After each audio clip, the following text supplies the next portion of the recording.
Guys, so I'm going to go over one more example with this assignment between Donald Trump and Joe Biden's stance on a different topic. And the topic is selected to do a second um, video on is the topic of education. So right here where it says issue 2, I'm going to replace that with education. Okay.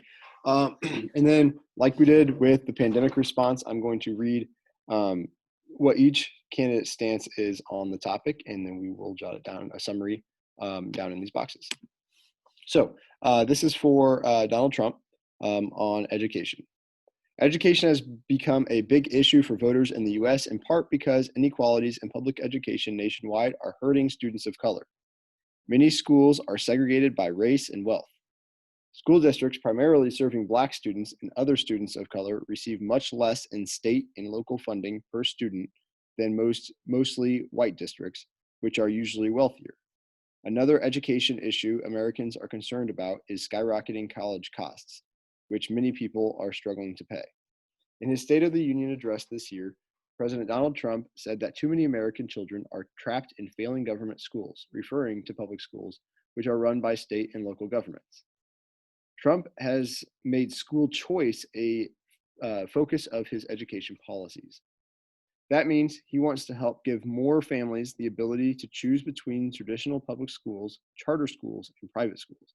For example, he wants to offer tax breaks to people who donate to scholarship funds that would pay for students to go to private and religious schools. Critics of school choice say it takes needed money away from public schools. President Trump says it will allow more students, including students of color, to go to better schools. Okay. So here's actually let's go and just kind of summarize what President Trump says about education. So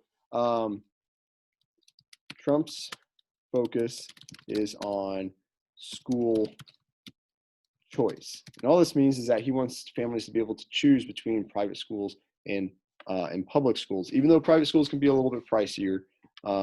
He does work in a tax break for people who donate to scholarship funds. Okay, so Trump's focus is on school choice. He wants families to be able to choose between, can I not spell the word choose? Between private and public schools, arguing that would open up opportunities for students of all races to go to schools. Okay, that's families. Okay, so let's take a look at what Joe Biden says. Now, this first paragraph is the same as the first paragraph with President Trump, so we're going to skip down to the second one.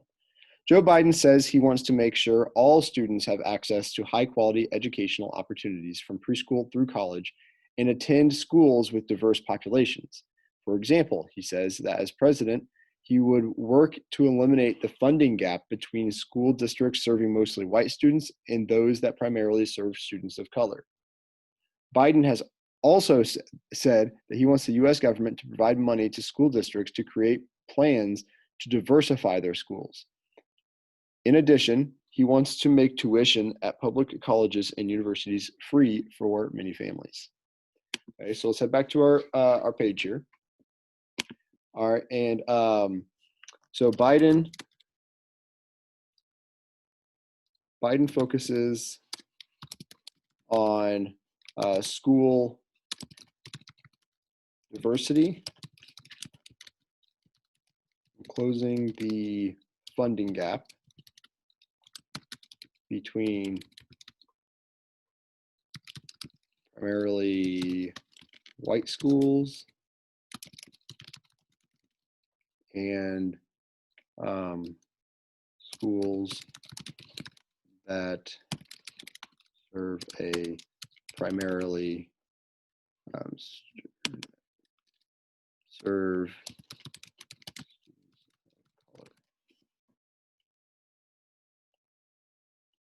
He also, and this is something that President Trump doesn't, at least not in this article, something that he does not bring up.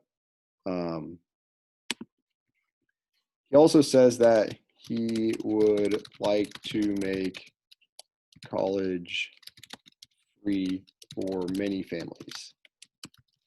Right now, this again does not go into a whole lot of detail as to what families would qualify for free college, but that's something that he is discussing.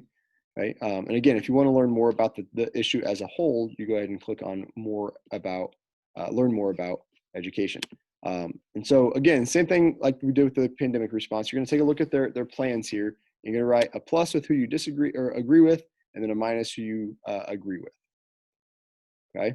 So hopefully this gets you guys a good start. It looks like we only have 2 issues after this to finish up. So it should be a pretty good start to this assignment. This is going to be due Wednesday by midnight.